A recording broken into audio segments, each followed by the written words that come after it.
घर अम्मा आयशा जो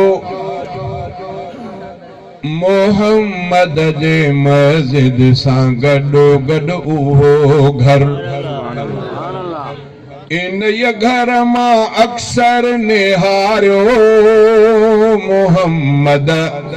उहा पाक मस्जिद ऐं मेहराब मिंबर मुक़द्दस बणियो घर अम्मा आयशा जो मोहम्मद जे मस्जिद सां गॾो गॾु उहो घर इन घर मां मस्जिद में दाख़िल नबी थियो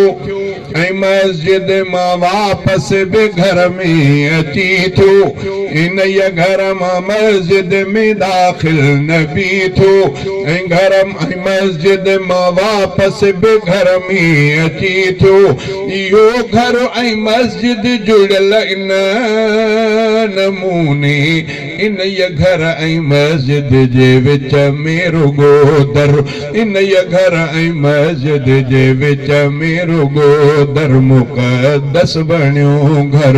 अम्मा आयशा जो मोहम्मद जे मस्जिद सां गॾो गॾु उहो घर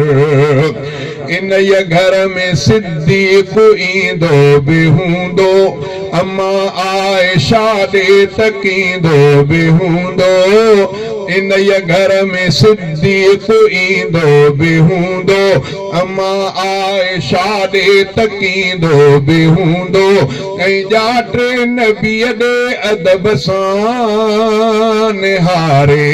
संवारींदो हूंदो अबू बकर अंदर संवारींदो हूंदो अबू बकर अंदर मुक़द्दस बणियो घर अम्मा आयशा जो मोहम्मद जे मस्जिद सां गॾो गॾु उहो घर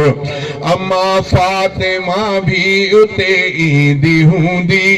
ॾिसी पंहिंजे बाबा खे ख़ुशि थींदी हूंदी अम्मा फातिमा भी उते ईंदी हूंदी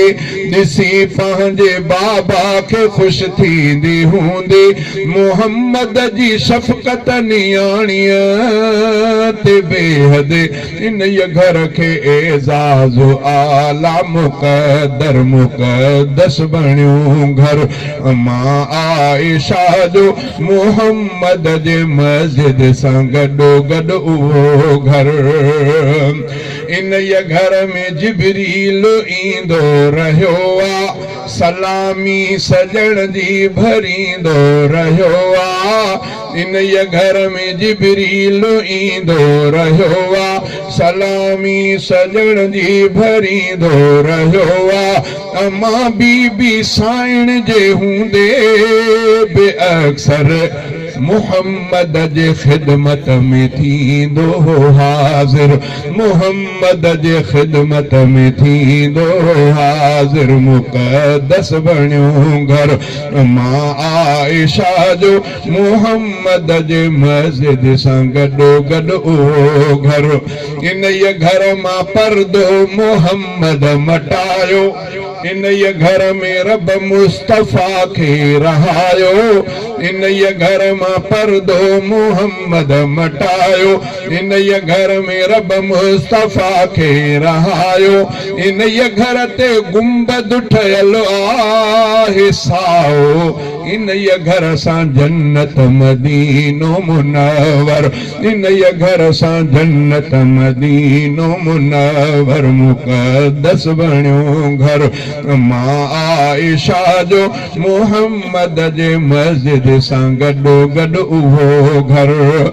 इन घर जो सिद्दीक़ लाइ दर खुली वियो इन घर में फारूक खे घर मिली वियो इन घर जो सिद्दीक़ लाइ दर खुली वियो इन घर में फारूक खे घर मिली वियो रफ़ीका इन घर जो रुतबो घणो ई लिखी छा मां सघंदुसि सहाबा जो नौकर लिखी छा मां सघंदुसि सहाबा जो नौकर मुक़दस बणियो घर अम्मा आयशा जो मोहम्मद जे मस्जिद सां गॾो गॾु उहो घर